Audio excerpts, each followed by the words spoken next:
ज्यांच्या जवळ राहिले आणि त्यांनी या महाराष्ट्राचा सर्वांगीण विकासासाठी सदैव अहोरात्र प्रयत्न केले।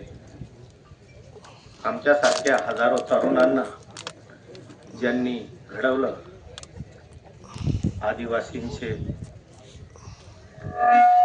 पितामह, समाजाला सदैव न्याय देणारे या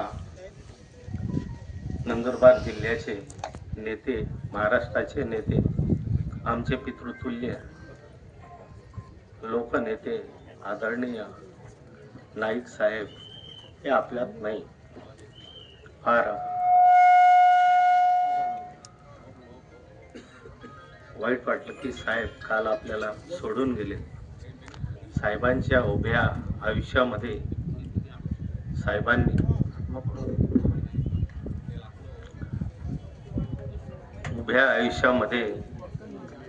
साहेबांनी सगळ्यांना जोडण्याचा प्रयत्न केला आणि हा धुळे नंदुरबार जिल्हा अबाधित ठेवण्याचं काम साहेबांनी केलं।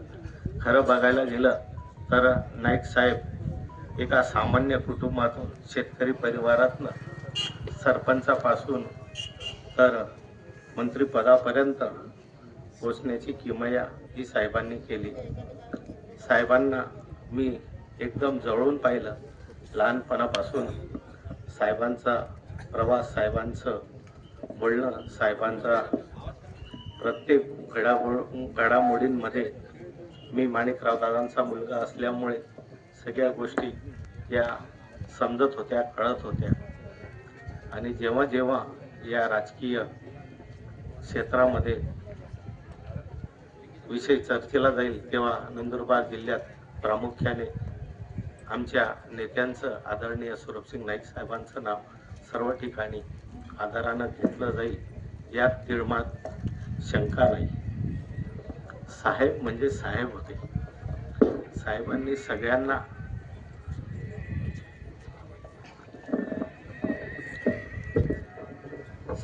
सगळ्यांना राजकीय क्षेत्रामध्ये घडवण्याचं काम केलं।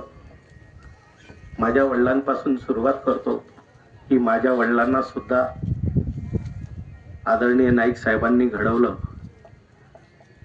सतत 9दा खासदार आणि 10दा सुद्धा तिकीट, 19 म्हणजे समजून घ्या 80 वयामध्ये सुद्धा दादांना 10व्यांदा तिकीट हे खासदारकीचं मिळालं।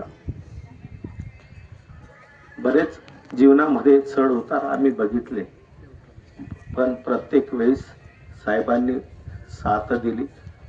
साहेब हे आमचं आदिवासींचं एक दैवत होतं। साहेबांनी सगळ्यांना बरोबरीत घेऊन चालण्यासाठी अहोरात्र प्रयत्न केले। नवापूरमध्ये सहज कुठेही आपण गेलो तर नाईक साहेब आपल्याला बघायला मिळायचे।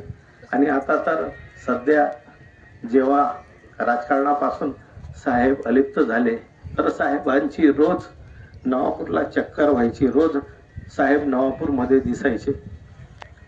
आज आम्हाला साहेब दिसणार नाही। साहेब आज अनंतात विलीन होणार आहे। मी त्यांना मामा म्हणायचो। आज आमचे मामा आम्हाला सोडून गेले, पण मामांनी खूप मोठं असं काम केलेलं आहे, कार्य केलेलं आहे, ते स्वतः स्मरणात राहतील। आमच्या जिव्हाळ्याचा साखर कारखान्यासाठी अहोरात्र त्यांनी प्रयत्न केले। कुठल्याही शेतकऱ्याच्या सातबाऱ्यावर बोजा आजपर्यंत साहेबांनी सोडून दिला नाही। इतकं तन मन धनाने त्यांनी काम केलं।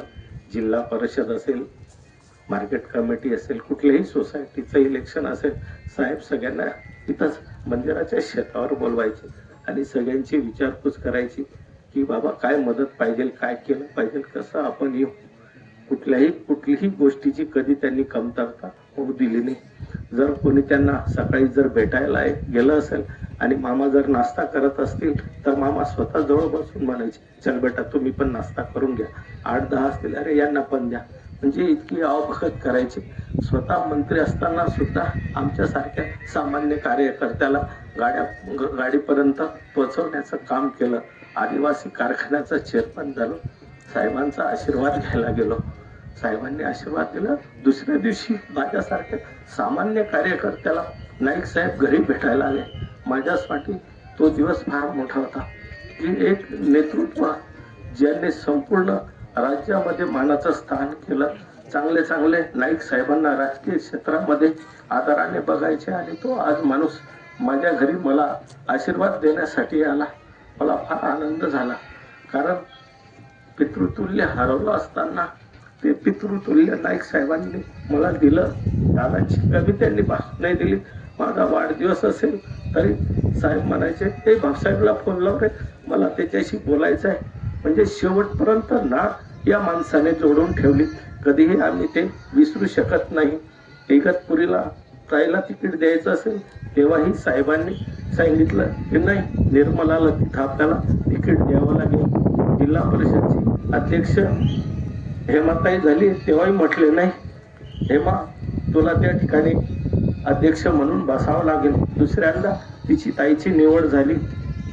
जिल्हा परिषद मध्ये मला अध्यक्ष बनवण्यामध्ये साहेबांचा सर्वात मोठा वाटा होता. साहेबांनी सांगितलं कुछ भी हो जाए, भरतला आपल्याला बसवायचं आहे. आणि साहेबांनी बऱ्याच गोष्टी त्या ठिकाणीच घडामोडी घडल्या, पण साहेबांनी त्या ठिकाणी भरतला बसवलं. 2.5 वर्षाचा मान सन्मान दिला. अशी कुठली गोष्ट नाही की त्यांनी केलं नाही. कुठल्याही छोट्या छोट्या गोष्टीमध्ये माझ्यासारख्या सामान्य कार्यकर्त्याला म्हणायचं, भाऊसाहेब आपल्याला काय करावं लागेल आता, भाऊसाहेब आता कोणाला आपल्याला सभापती बनावं लागेल, भाऊसाहेब कोणाला या कमिट्यांमध्ये घ्यावं लागेल. म्हणजे सामान्यातलं सामान्य माझ्यासारख्याला त्यांनी विचारलं. आमच्यासाठी खूप मोठी गोष्ट आहे. मंत्रिपद असताना सुद्धा साहेब म्हणायचे, अरे भरतला बोलवा, भरतला बोलवा, तो का दिसत नाही. म्हणजे छोट्या छोट्या गोष्टींसाठी सुद्धा साहेबांनी आमच्यासारख्या कार्यकर्त्याला जवळ ठेवलं आणि ती किमया माझ्या मते दुसऱ्यामध्ये कोणामध्ये नसेल. साहेबांनी सगळं हा जिल्हा जोडण्याचं काम करेल. आम्ही गर्वाने सांगतो की धुळे नंदुरबार जिल्हा असताना साहेबांनी कोणाला पैशाने नाही, पण साहेबांनी मनाने त्यांना सगळ्यांना जोडलं आणि आज तेच प्रेम या ठिकाणी दिसत आहे. साहेबांचं शेवटचं आयुष्य ते हालाखीचं गेलं. साहेबांना बारडोली दवाखान्यात असताना साहेबांना त्या ठिकाणी भेटायला गेलो. नवापूरला होते, त्या ठिकाणी मामांचा आशीर्वाद घेतला.